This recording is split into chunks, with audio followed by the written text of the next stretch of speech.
Any escape room that you can wear moose antlers as part of your experience is a must-do for me. Today, I meet up with one of the most entertaining and intelligent women I have ever met in this industry, the owner of Mystery New Hampshire, Beth Scrimger. Having a career in software coding and having a school background for screenwriting, Beth really wanted to do more in the industry that she loved, which was creating. A friend of hers immersed her into the world of escape rooms, and she has never looked back. Creating her own game design and puzzles, Beth has definitely paved a tremendous path for herself and many others. So let's find out how she did it here on Find Your Escape.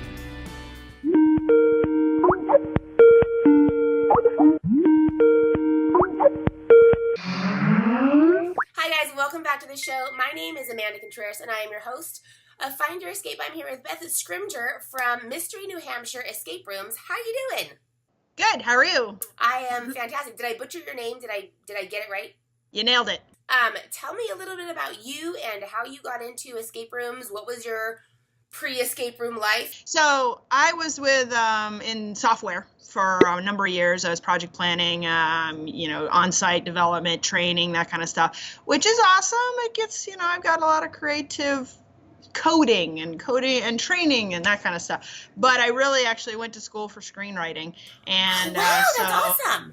Yeah, so I really wanted to do more. I was losing my creativity, so I was writing screenplays like, in airports and on planes and in hotels and that kind of stuff, and I really wasn't getting what I needed out of it. So a friend of mine who is a former co-worker of me as well, we got together and we're like, we need to do something creative.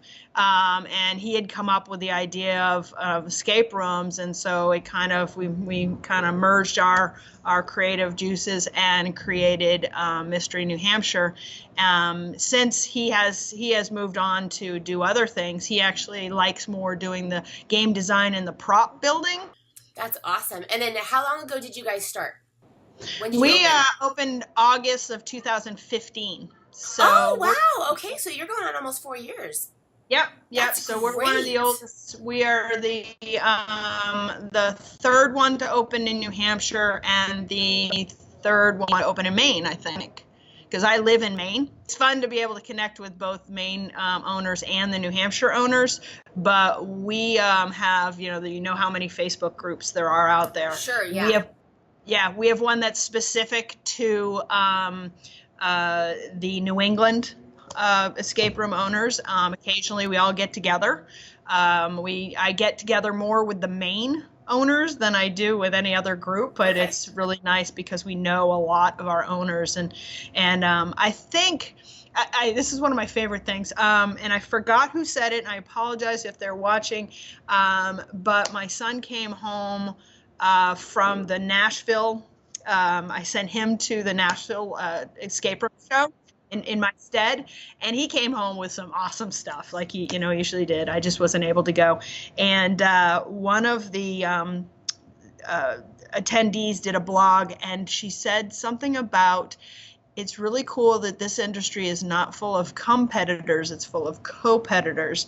And I brought that to the main group, and we were like, awesome. This is what we're going to live by. This is how we're going to work it. So we really are very close knit, and we help each other anytime we can to do, the co-petitor type feel. So you would be so awesome to work with, and I have to go off script just because this is so important.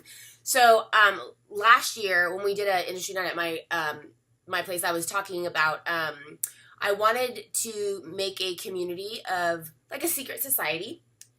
And so I had just I throw really big Christmas parties for my kids, for my employees. And so last time it was a murder mystery, I ordered a Hummer bus, and 3 weeks before the party, they got invitations telling them who their character was. And then, when they got in, they had to find out, they had $500 play money, obviously, because I have 16 employees. And they had tasks to get done throughout, whatever. So it was a big murder mystery. Now, granted, they were all over 21 and they were plastered before they got into the bus, which made it that much even better. But I thought, oh my God, how wonderful if I could do this with escape room owners once a year, have a secret society of owners, fly to some destined mansion, whatever, have this amazing, fun, exciting, like, game of a night, you know what I mean? And then, you know, there or whatever, spend the night or do something, you know, depending on where people were, and then have a great breakfast afterwards and then leave. But it would be a weekend of fun.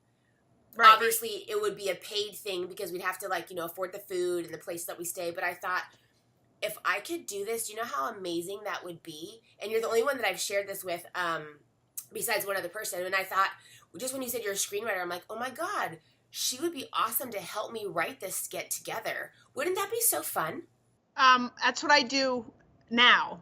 That's what I was. So one of the little questions you had asked is, what other events do you do? And one of the local inns, it is Inn at Thornhill. If you want to look that, it's inn at thornhill.com.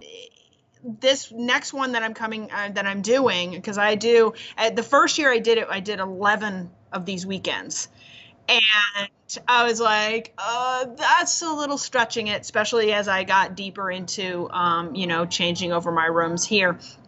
But the is a weekend, and it's for 34 people. That's all that he does for the inn. And it brings it in Friday night. People come in. I go out and greet them. We have some fun Friday night. Saturday, they have a nice breakfast. Saturday night, we do a mystery that lasts, I don't know, anywhere from 5 to 7 hours, depending on how they're drinking and how they're processing. Yeah. Uh-huh. And then Sunday they have a great breakfast again, and then we send them on their way. And we do little awards during the evening. I usually have one of my crew come with me just to have a second set of eyes. Like this next one we're doing, we're actually I got roped into this one because this one was a tough one, because it's also what they call the Grapes and Grain tour, which is basically a pub crawl. Yeah. Oh, how awesome! Yeah, so we're going to 5 different pubs, and the theme of it is it's band wars, and it's set in the 80s. So I've got two different bands. One's a hair glam band, you know, big hair, and the other one is a new wave band, and they're going through and they've got to do the mystery. Yes, I've got to have some murders along the way, so I'm, you know, killing off a few people along the way. And then we end up, you know, going on a bus all around town, going and doing these stops at these pubs, and everybody's got to be in character. So yeah, so I'm just waiting for the roster because I've already written it. It's just waiting for the roster because I know, you know, that he gets the information to me and I get it back out to them. So you guys have been open for 3.5 years. Yeah. Now, you guys have 3 rooms. Correct. Okay. Yes. So your first room is what? So currently what we have is one is called Blue Plate Special. It's a greasy spoon diner. You know, our intro does allude to that there's been some unsavory rumors about this diner, but none have been confirmed, so don't worry about it. So then our second room we have right now is called Under the Bed Skirt. And that is kind of, without alluding too much to licensing, it is a little Monsters Inc. type I love Monsters Inc. anyways. You are finishing up your Monsters finishing school, okay. And you're going in for your final, and so it's navigating the underside of an 11-year-old's bed. And our third one is called A Real Prize, and that is a local cinema has obtained a rare film reel that you feel would be in much better hands if it was in your hands, so you're going to break in and steal it. So, okay, so you had mentioned older rooms. How often do you guys switch out your rooms?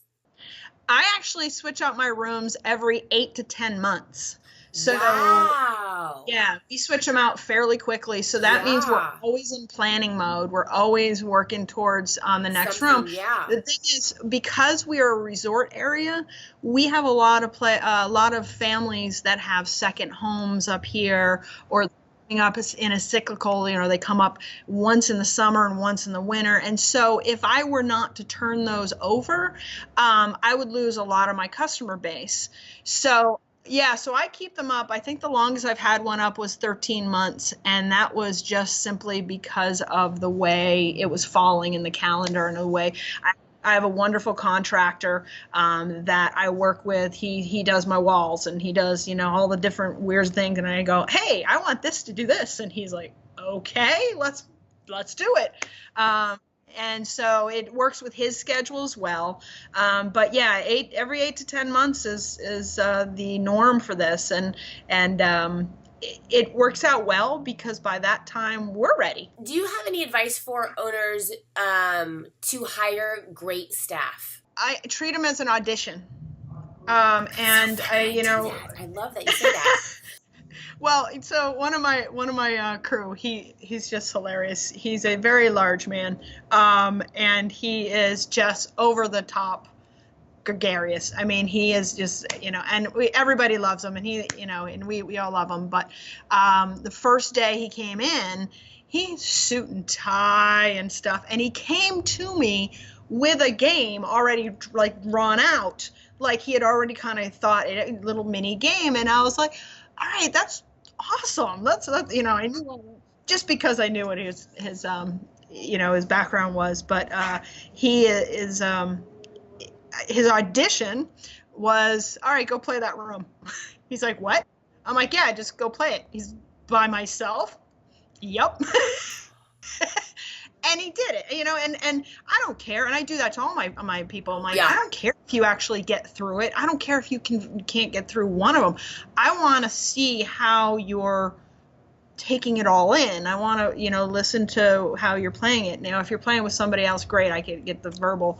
But it's also, I had one guy that came in and auditions. I was like, all right, I'd like you to play it. He came out and he's like, not for me. Well, at least now you know. And I'm like, thank you. All that cost me was an hour. It really didn't. But really, if you're looking for some great people, I go to the theater community. We've got some awesome community theaters. Actually, per capita, I don't know how, we've got something like 4 different theaters here just in the valley. And so a lot of us know each other basically because of performing and doing whatever. And it is, it's nice to reach out to them to go, hey, you want a part-time job? None of my jobs are full-time. So it's great. It works with school schedules. It works with, I work with college kids and actually, a lot of teachers and that kind of stuff. But we look at, if you got that kind of theater mentality, you, one, are a little outgoing. 2, you have the ability to potentially improv a little bit, and you don't mind talking in front of somebody, whether it's scripted or not. Right.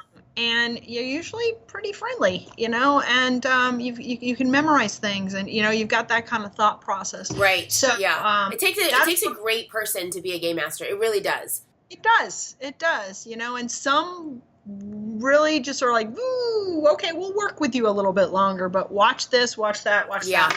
So I think the theater community and the teachers. That's great. I love that. Beth, if people want to book your room, do you have your website and your phone number if they need to call you? Absolutely. Yep. It's mysterynh.com is both our website and the Facebook. You can book through either one of those. I'm not sure if I'm unlike other escape rooms, but I actually don't allow my ringers to be on my phone during working hours because we don't want ringing going on a game. So it always goes to voicemail, but the number is there as well. It's a 603-730-5009. But email is usually the best if they need to connect with us at info@mysterynh.com. Or directly to me is Beth@mysterynh.com. Thank you so much for being on the show. I had a fantastic time talking with you, and you have so much going on I love, number one, I love strong women because we got to keep everything alive. I just think it's amazing, and I'm so excited to have met you. Guys, thank you so much for watching Find Your Escape. We will be back next Tuesday with another fantastic episode. Thank you so much for joining. Again, Beth, I appreciate having you, and we will talk shortly.